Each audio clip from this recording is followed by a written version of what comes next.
Welcome to the Eyes Up Mindset podcast, where we explore what it means to grow daily and find our best in every aspect of life. Welcome back to another episode of the Eyes Up Mindset podcast. I'm John Shirkey here with my friend, my co-host, Jamie Wagner. Jamie, as always, good to see you. You as well, man. How's life? Good. And update. I'm super sore. Here's why. Why? I'm back on the wagon doing the push-ups. If you have listened to our early episode podcasts, we did a push-up challenge with our group of people that our kind of accountability group, whatever you want to call it. And I decided a couple of days ago, and so I'm 3 days in.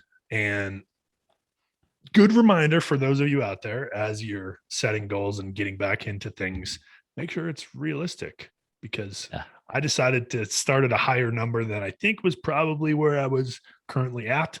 And so now I'm super sore, but it feels good to be back on the wagon working towards something. I'm going to mention a book that I've mentioned, 600 times on this podcast, probably, Atomic Habits by James Clear. It is, I think, the best book on habit formation stuff. He talks about make it easy, right? When you're trying to develop something new, make it easy. If you want to be somebody that does push-ups every day, John, don't try and do 150 day one, do 30. Okay. And then build into it.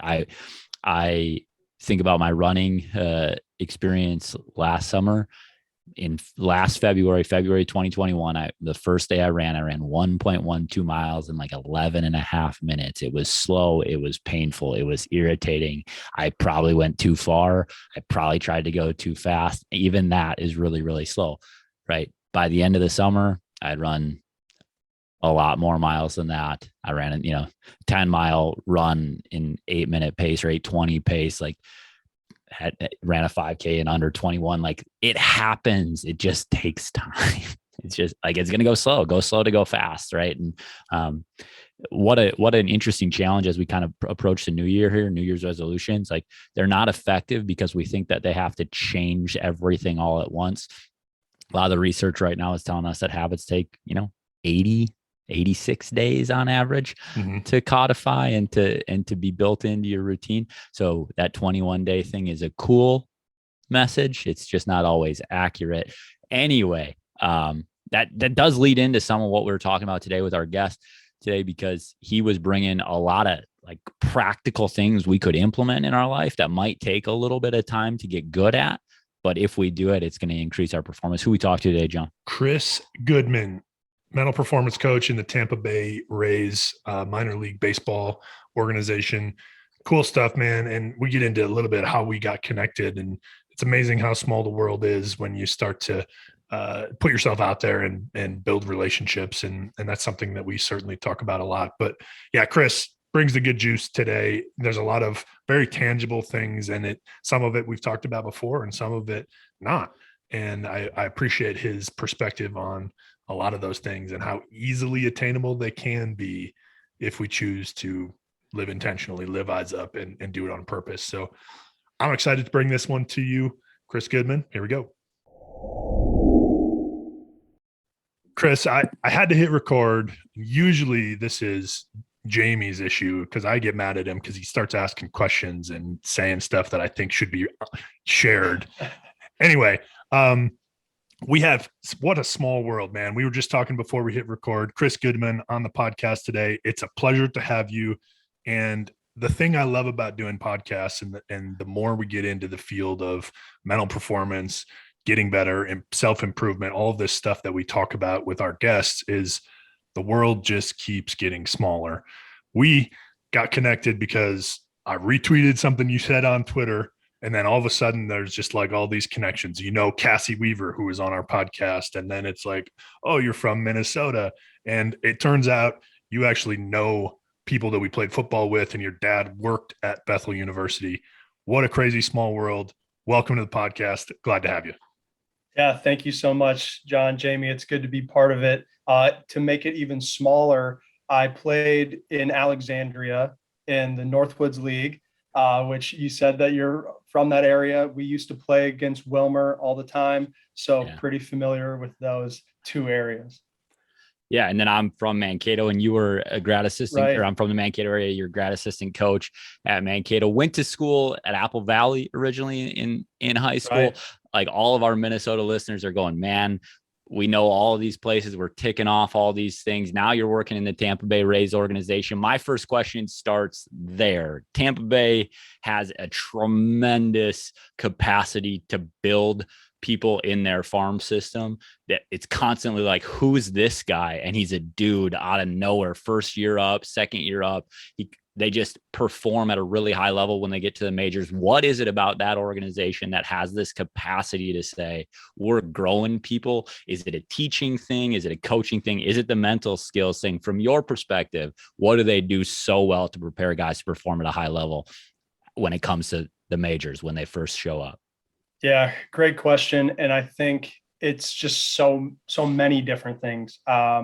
It's not just the mental side. It's our strength and conditioning staff. It's our scouts. It's our athletic trainers. It's so many open-minded people in the front office. You look around baseball, and it's not just our players that are like moving on and growing and developing, and other, or not just the Rays organization, but other places. I think like the Dodgers, I think it's Andrew Friedman. You have the Astros with James Click. You have Chaim Bloom with the Red Sox. It probably goes on and on and on. And those are all guys before I even got involved in the organization. But with our players, I think they're already very good. They're really talented. So I always come back to the fact that it's on the players. They have done a phenomenal job of developing and listening. Also, at times, I think you have to be stubborn and know yourself. And so they've done an awesome job. And then we do have some great coaches and great overall people. And like I said, open-minded. I don't think we're afraid to do something different. And therefore, I think we're different. Like, I love this idea that you're like, it starts with talent, but isn't everybody at that level pretty talented? You played 4 years in the minors. You had the opportunity to rub shoulders with some of those guys. I imagine in your mind, you're like, I'm not that different than some of these dudes. Like, everybody has a base level talent proposition. Something is happening. And you talk about, we do things a little bit differently. I think a lot of parents out there are going, my kid is special. But everybody at some level is that special thing. What is it that allows people to take that next step? And how do you guys help facilitate that? Yeah, you're definitely right. There's kind of like this funneling that happens as you move up from each level. And I definitely experienced it. I was fortunate enough to experience it. I think anyone that goes beyond high school, any athletics starts to experience it even more. It certainly happens in high school athletics as well. But there is so much talent throughout all of it. And I think it's all kind of different. Like, one guy might be, his one or two tools are his arm. Maybe he's an outfielder. He's got a great arm and he's fast. Okay, well, now can he not only use those current abilities to the best of his ability, but grow some other ones? And that's where, of course, the coaching aspect comes in of, all right, trying to impact the baseball a little bit more. Also on the mental side of things, what is it that we're looking for to grow? How do we measure it? What are we looking at? For me, it's really cool having a baseball background and having the mental side, and being in sports psychology, is that it can blend, and you don't really get to the highest level without blending them. So talk about that blend. How do you make that part of the mainstream? Because again, sports psychology, I know it's relatively new still, in terms of, I think baseball does it better than any other league that I've seen so far. And you're starting to see some trickle down, right? Into some places. I know you worked at IMG Academy for a bit, which is, I think, the model in terms of certainly like ideal, like, hey, we get all of our athletes all the mental support that they need, the physical, the mental, the whole thing. And at a high school level, that's just unheard of, but there is some trickle down. But how do you blend those two things and make it part of the norm in terms of at the highest level? I think the first part of it is presence. So for myself, I this past year, I traveled I was on the road 25 days out of each month. And so it's of course busy. That's baseball, right? In the minor leagues, we're playing, I think this past year, our guys played around 120 games, which is 20 less than what they typically did. Then of course, at the major league level, it's 162, but it's presence. So for me, I am at the stadium. I'm in baseball attire. So during the game, I'm wearing baseball pants, hat on, Rays hat. I don't wear a jersey, but like a BP top. And so just the presence, being around. And then also for me, I love doing this, but I think a lot of other mental performance coaches will do it when asked, is hitting fungos or in the outfield, running down fly balls. That's actually a great time to have conversations with our pitchers. Just being around and being involved in all of it with our coaches, our on-field coaches. And then you might jump in at a different time, and finding different times where it's about, for example, let's say we're doing a drill for our outfielders, and the overall goal is for them to really increase their first step quickness and direction. And then at the same time, they're trying to catch a tennis ball barehanded.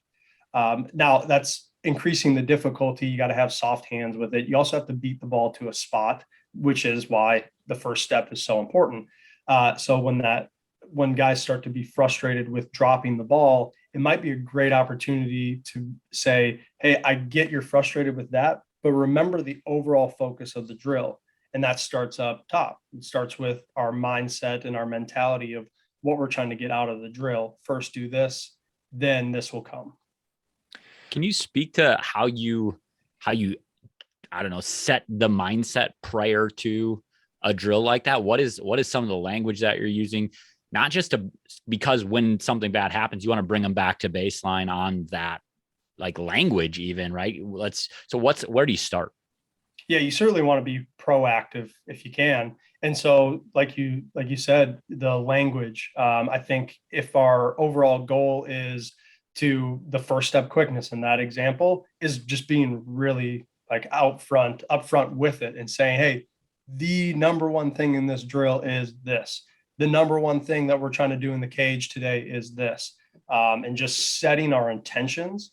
And I think that gets to maybe what we talk about so much is the process, is just continually talking about that, the things that we want to do. And then really winning is a byproduct of everything that we have done leading up to that.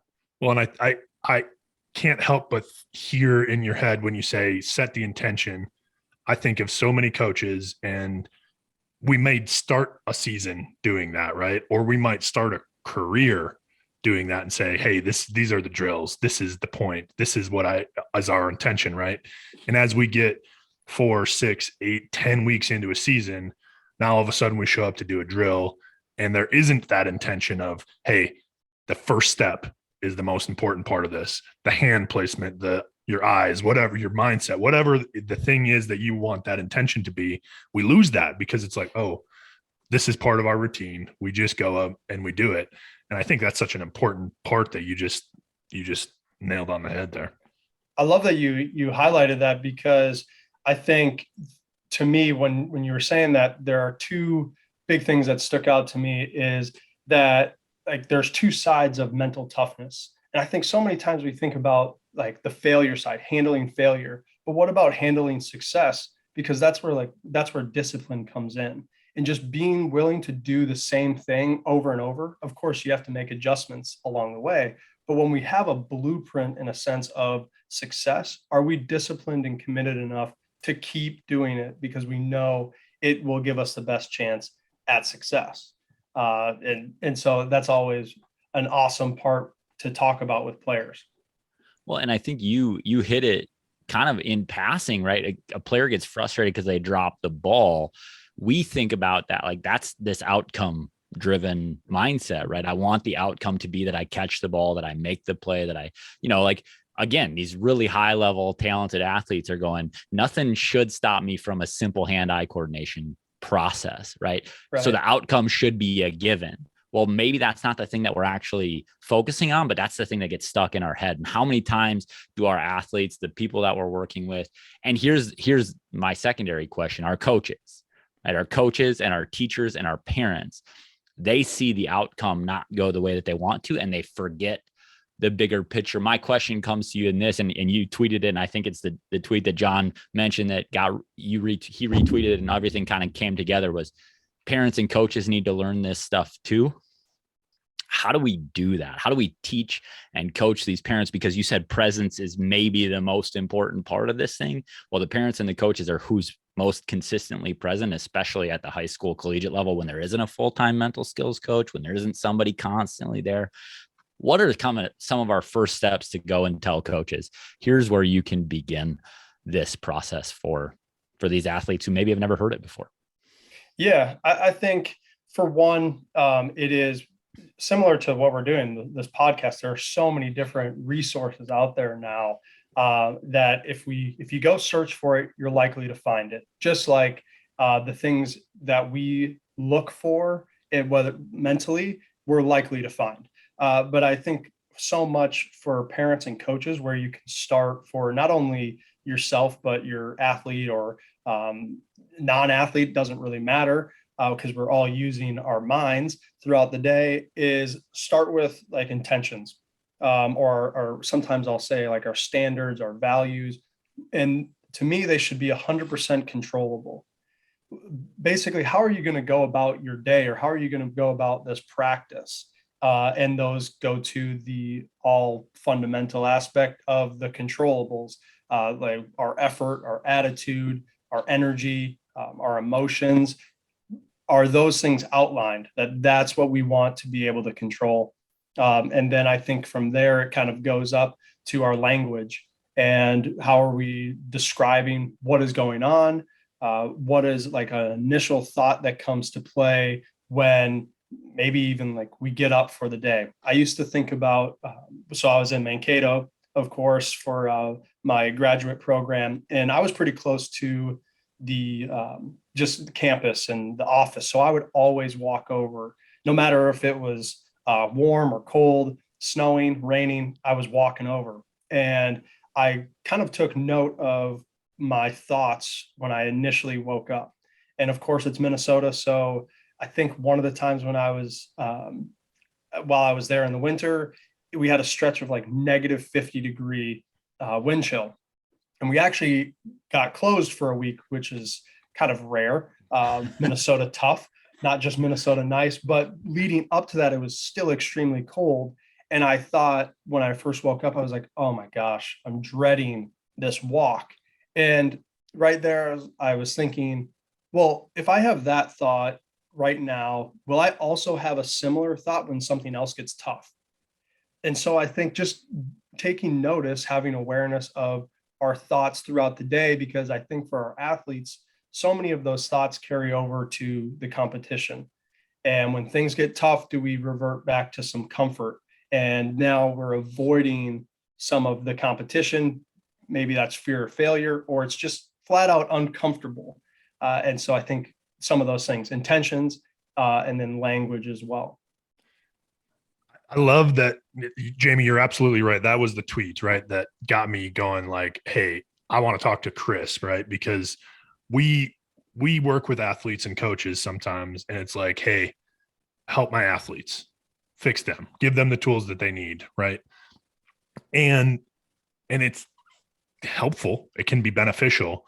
But when you look at it from a holistic perspective of if they're hearing similar language from their coach and their parents, and not only for the parents to understand it, because I think I work a lot with individuals, and there are parents who understand, I know that this is beneficial.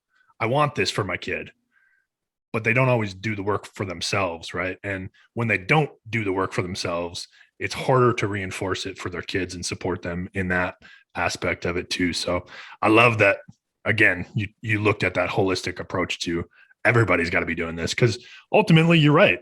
Whether we're an athlete or we're retired or whatever, we're using our mind, we're using language that impacts how we go about our day and the thoughts that we have.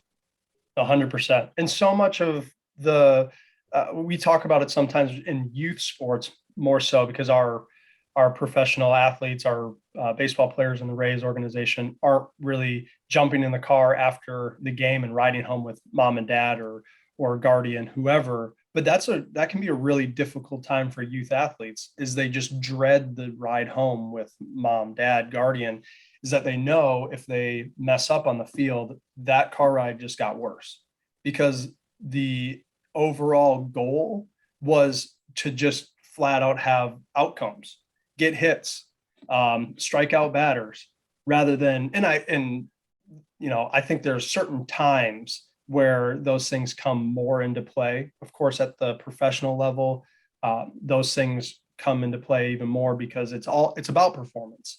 But there are certain times when it's like, kind of pull back the reins and realize where we're at and how much of it is like just strictly development and enjoying what you're doing. Because again, I said it earlier, is like winning is a byproduct of so many different things along in the process. So are you guys encouraging you're in the minor league structure of the program. They aren't riding home with their parents, but many of them probably aren't married, having kids either. They're spending a lot of time together. Are you encouraging that sort of language reinforcement for them when they're in that relational, because everybody's kind of going through the same thing? They want to get hits because now I move up. They want outcomes because now I go from A ball to double A ball, or I have a chance to increase my future earning potential, whatever it might be. So they have a focus there too. As mental skills coaches in the organization, are you saying, hey, watch your language when you're together? Or are we redirecting that? That's just a curiosity question from me. Certainly try to nudge guys in that direction. There are definitely times when I play to guys' different relationships with each other.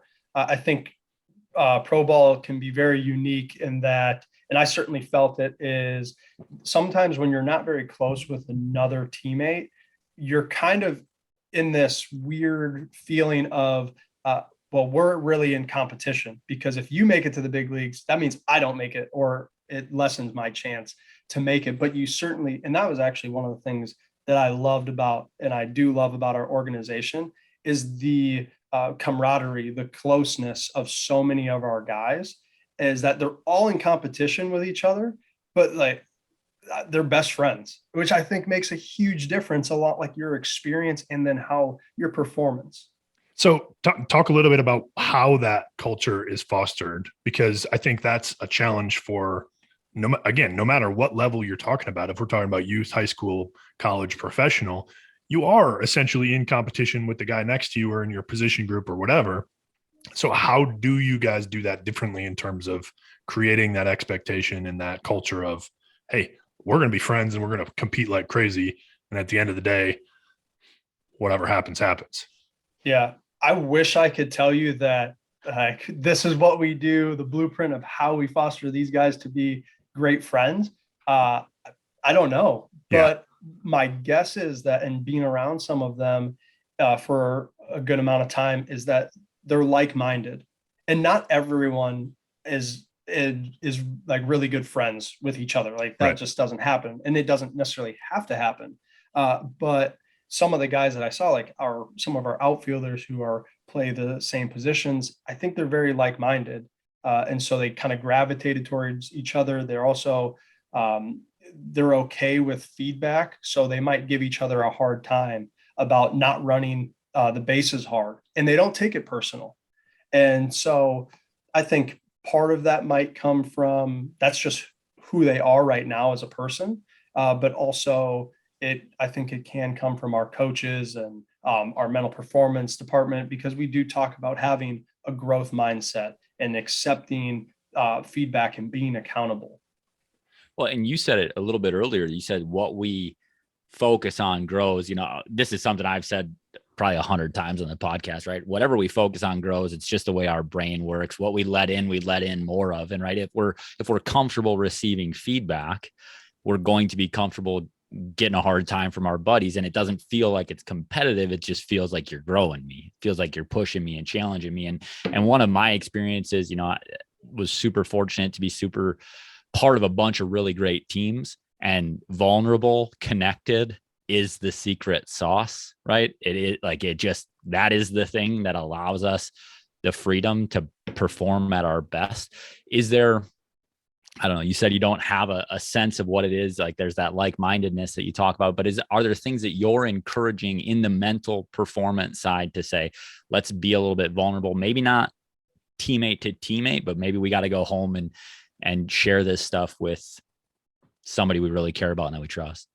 Definitely. I think the support system is talked about a lot. I'll talk to guys about whether it's their girlfriend, some are married. Actually, we have a fair amount of guys that are married, which was kind of mind blowing for me when I first got into the mental performance world with us. But okay, great. Do you have someone to go to when kind of the garbage is hitting the fan, and not just to be able to, in a sense, vent, but also come up with a game plan? Because I think that is probably one of the areas where we miss as people, is that we feel like we just got to get it out. But so many times we just continue to ruminate in that. So venting really ends up being destructive. But if you add the piece of having a plan of action, now you are allowing that venting session to increase productivity and be ready and kind of have even more of a bounce back plan, be a little bit more resilient. So support is huge. We encourage our guys to have a support system. And if you don't have a girlfriend, wife, or it's not helpful to go to, mom and dad type of thing, you have to realize that, because I think that's really, really hard, is that some guys will, I know that I talked to my dad after I talked to my parents a lot, but I would talk to my dad about at bats all the time.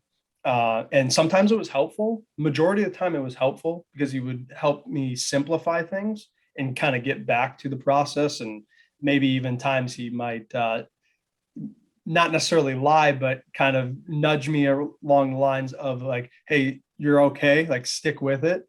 Maybe even though he realized that like where I'm at is not a great place, but it was helpful to like be resilient. And so if you can find those people and also find the people who are kind of draining for you, is now go to someone else. If I'm that person, then great. And that's certainly one of the things that I'd like to be, is be a mental performance coach that maybe I didn't have.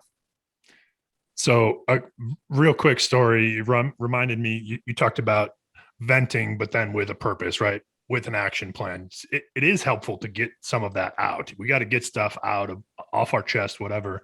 Reminded me, and we don't talk a lot about faith on this podcast, but reminded me of my mom. And my mom talks about prayer in that you can't just pray and hope, right? You can't just vent and then hope something's going to change. You got to go do something about it too. So you got to pray and then take action. And again, not a religious thing here, but that just reminded me of that. The other thing that I want to get to and ask you about is something you just put out not too long ago too. And it was about positive and negative thinking are both beneficial. I think we live in a world right now, especially we're fighting so much to say, oh, everything be positive, just be positive, stay up, do the whole thing. And so I think there's a misconception sometimes where it's like, oh, just be positive, think positive, things are going to happen good. And then when we have negative thoughts or negative thinking, then all of a sudden it's like, oh, I have this huge weight now. But I think your perspective, so maybe just talk a little bit about that, how both positive and negative thinking are actually beneficial for us. Yeah, for me, it's all about productivity and getting the most out of yourself. And there are times when positive thinking does that. And there's times when positive thinking takes away from that. And like, then it's not truthful. I think then you also create a blind spot there, because we have different cognitive biases. Everyone does. And positivity bias is a bias, and also negativity bias is a bias. And so it's realizing which one is going to help in that moment.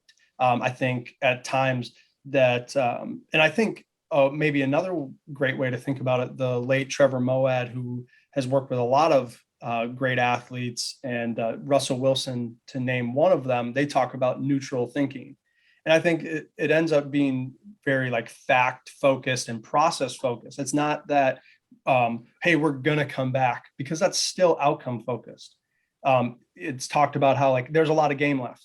that is truth, and that there's a lot of game left for it to go either way, but it's just about the opportunity in that. And so to go back to positive and negative thinking, the negative side can be helpful when we outline barriers. We know that something's going to happen. So I'll talk to players about, okay, if our overall goal is to get to the big leagues, what do you think is something that's going to get in the way, whether it is controllable or uncontrollable? They might list things like an injury. Maybe that's on borderline of controllable and uncontrollable. Okay, well, what goes into that? Well, hydration, sleep, probably just overall mental fatigue as well. All of those things can play a factor in our ability to stay healthy. Well, then other things that are out of our control are maybe the perception of a coach. Well, we can't control that, but that might stop us from getting to where we want to be, or overall failure, our ability to handle 0 for 4s or giving up home runs, and our ERA is high. So those barriers might be there. Let's outline them. So some guys might say, I don't want to think about that. But it's also important to know, well, when those things happen, because it's not if they happen, it's when they happen, how are you going to think? So it's blending the two of positive and negative to be the most productive that you can be. I love this. I taught language for a long time, right? And I said, there's these pathways in our brain that become really simple to follow, really comfortable. You go back to that language that you used. It's really easy to go to this place, right? Because we've built this pathway and it's the comfortable, normal sort of way. But while we're learning, while we're progressing, there's going to be barriers along the way. And one of the things we have to be able to do is identify where they're going to show up, and then how to work our way around them. If you've never at least acknowledged the fact that, hey, I might have an inflated ERA someday, and how's that going to change my perspective to my process on the mound every single pitch? If I'm concerned or worried that, hey, I just gave up a hit and, that one's going to be on me when I get pulled or whatever, and now the ERA is going to reflect, it's going to change your capacity to perform at a consistent high level. And I think that's one thing that I see from you a lot is consistency is the thing that we are after, and it's not an easy thing to do, but identifying those barriers is part of learning to be consistently in your best place.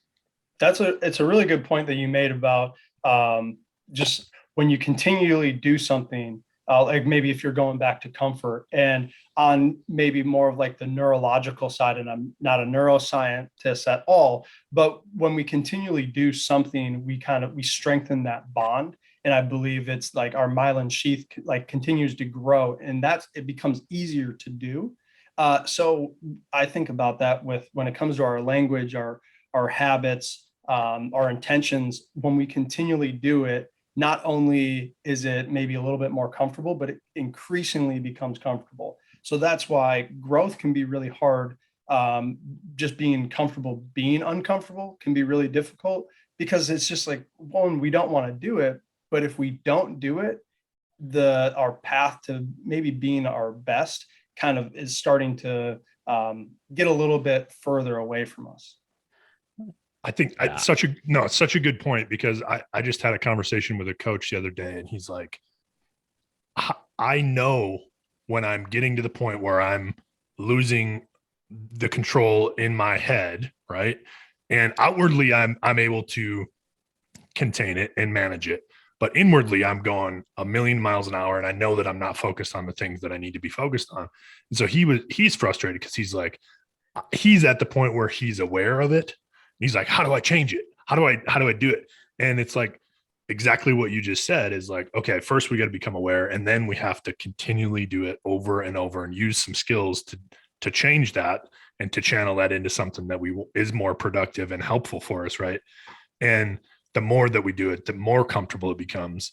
And I think that's part of, again, I think one of the barriers in mental skills and mental performance right now is we're used to the physical stuff and being like, hey, we know it takes time.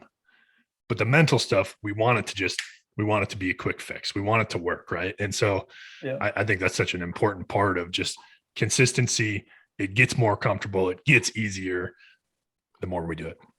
I think it's a really good point of that the physical side has always been there. And the strength and conditioning side took a really big leap years ago. And they're like now light years ahead. It feels like at times in the sports psychology field is still young. I think this year, coming year, there will be now 76 mental skills, mental performance, mental conditioning, whatever the title might be, coaches within all organizations in baseball, which is phenomenal. And it becomes sometimes difficult to measure because there's a lot of intangibles. So you have to, I think, where you can kind of go is blending the mental side with maybe like the physiological side. And so when you mentioned it, John, about the coach kind of being aware of his stress level, and now like, okay, what's a tool to help me? One of the best tools, and it can go for a variety of different areas, but certainly for stress, is our ability to breathe and regulate ourselves. And it's something we all do, of course. It's one of those things that if you think of like Maslow's hierarchy of needs, maybe sometimes we think about like food and water. Well, we can go days without food and water. Try to go a minute without breathing. Like it's panic mode already. And I think it can show some really great aspects of what it could be, because CO2, which is of course what we release when we breathe, is actually what tells us to breathe. I used to think that it was my body wanting just oxygen, but really it's like the release of CO2. And there's some cool research out there that shows our CO2 tolerance is really kind of like the CO2 is like our stress molecule. So our ability to handle more CO2 actually can increase our ability to be resilient and handle stress. And that's just all built by breath exercises, right? I've read a ton about diving and the same stuff. Like it's not you need oxygen, it's you need to get it out, right? That's what the panic comes from, is that, hey, I need to get rid of this that's, causing me to freak out. And so doing those breath exercises allow us to develop resiliency, which is a crazy sort of thing to think about, that, as an athlete, somebody, I need to go and get in the weight room. I'm going to spend an hour and a half getting a workout in today. Well, if I spent 7 minutes doing breathing exercise, it might be more valuable come my next at bat or my next trip to the mound, or, pick a sport and say, what situation is high stress for you? That breath exercise might be as valuable or more valuable in some instances than any time spent in the weight room. And you talked about it. I say this all the time to coaches. Strength and conditioning 30 years ago is where mental skills are today. And it's going to accelerate much quicker because of the resources we have, right? If you're not doing this 5, 6, 8 years from now, other people are, and they're going to have an advantage, and their athletes are going to be practiced at it because they're going to get it at 12, 13, 15. It's not going to be when they get to the big leagues and have a full-time mental skills coach. So incredible stuff, man. We could probably have this conversation all day because we're nerdy about it and we love it, but just so many little detailed things that you gave some of our coaches, some of our listeners to say, just try it. Like, just try this thing, because it is attempts, right? That is the thing, right? Elite performance comes from effort and trying things and being willing to fail and risk that failure. Who cares if you didn't get the breath exercise exactly right today? You're moving in the right direction. So thanks for joining us, Kris. I had a great time. Good luck to the Rays. I don't know, John, anything? Oh, you summed it up well, Jamie. Thank you, Kris. Again, it's crazy how small the world is, and it's always good to have conversations like this because it grows us, and hopefully it's going to grow our listeners too. So I appreciate your time. Yeah, thank you guys so much for having me on, reaching out to me. That's always fun to talk about just so many different aspects of the mental game. So thank you. Excellent stuff from Kris today, Jamie. A ton of just bullet points, man. I'm thinking through my head in terms of like what are the things that stood out, and some of the things that we've talked about before, right? And just talked about it a little bit differently today. But what stood out to you as far as some of those bullet points? Well, one of the things that was we kind of glossed over, and I asked a question about vulnerability and it being a secret sauce, but he talked about how those guys really are willing to compete with each other and still really care about each other at the same time. And one of the things that struck me as I was kind of reflecting on it is this idea of competing with, not against. That capacity, what the best of the best do, right, is they understand. And maybe not. I mean, maybe when we're thinking about Michael Jordan or we're thinking about Tom Brady, kind of having that chip on your shoulder. I was drafted 199th overall, or what. I'm going to have this chip on my shoulder. I'm going to be super competitive. I'm going to take these little tiny slights and I'm going to make them be a motivating factor. But one of the things that great runners do, for example, or great swimmers, these people that compete in individual sports, they understand, like, actually, the better my competition is causes me to perform better. If you're in the Rays farm system and you have a really great center fielder that you're competing against to be at the major league level, guess what? It has to raise your level to be the guy to get to that level. And so think reframing competition and being grateful that somebody is better than you, or that you're competing at a really high level with somebody, like, that's actually a gift. And we look at it as, oh, it's cutthroat. I think there's a mental skill in that to say, oh, I have a really great performer on my team. I might not be the best. I might not be getting all the looks I want. I might not be getting all the recognition that I deserve because that other guy's really good. Great. That's a gift, right? Jocko, good. Go and chase his excellence too, and compete with him, not against him. And I think that certainly transcends the athletic field, right? In life, we're always looking, and you look at social media, you look at our relationships, people around us, whatever, in our jobs, whatever, we're always in this comparison game, right? And you call it comparison, compete, they're both the same, right? And so we sometimes on the athletic field, it's easier to say, oh yeah, no, that brings my performance up if I'm competing at a higher level. But then when we get to life, I think it's a little harder transition to make, because it's like, no, well, that person seems like they have it all together. They're successful. They're getting all these things. They're making this amount of money. They have these kids. Their life is this, right? And again, it goes to what you talked about in the episode, where it's like the thing that we focus on, the thing that we put our energy toward, that's where we're going to be, right? And that's what we're going to consume. And so I think that comparison game, that competition game is life, right? Not to make life a game, but the people around us, if they are acting, behaving, choosing, living in such a way that is a high level, that is going to bring us up if we choose to let it.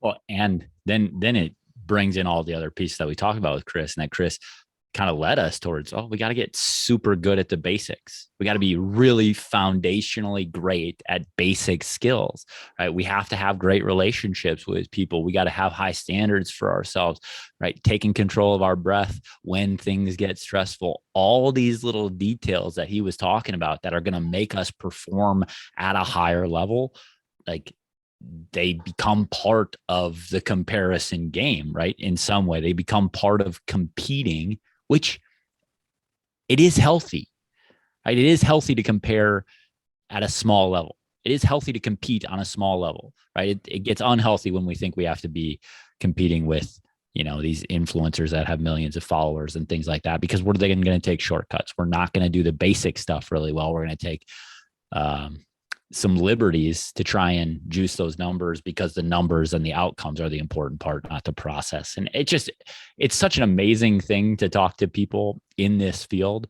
that are doing it at the professional level, at the highest possible level. And what we're hearing are the same things we've been saying, the same things we've been communicating since day one.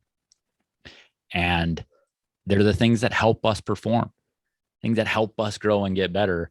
It's not complex, right? It's pretty simple. Yeah. And I think the other thing we talked about that is a huge takeaway for me personally is the venting, right? Without action gets us nowhere, right? And so it's okay to not be okay with something that's happening in your life, and to vent about it, and to get that out there, but then make a plan, figure out what you want to do differently. Don't just complain And I think that's another thing that as a society, it's so easy because there's so many ways that we can complain and so many people that we can tell all the things that we don't like about X, Y, and Z, right? But then what is your solution? Do something, act, do something differently. Well, and that triggers into another thought that he mentioned, the positive versus negative, right? If it's okay to identify the negative potential pitfalls that are on the path, right? Choose to do something about it. Don't focus there. Don't give all your energy and your attention there. Find a way to make a plan, have a solution oriented mindset. I'm going to find a solution right now. And man, it just all comes together in this really cool way. And he probably said it a whole lot better than we did here in the last 5 minutes, but I'm grateful he was given such good juice. Absolutely. We appreciate you joining us today. If you so choose, hit the rate, review, subscribe, follow, but most importantly, share. And if you don't know how to do those things, we're happy to help out too. But it helps us. It helps get the word out, not only about what we're doing, but also what all of these people that come onto our podcast, like Kris and like our upcoming episodes, Jamie, we have some really cool people coming on, and I'm excited for those conversations and to share those as well. So we appreciate you guys joining us and listening. And as always, live eyes up.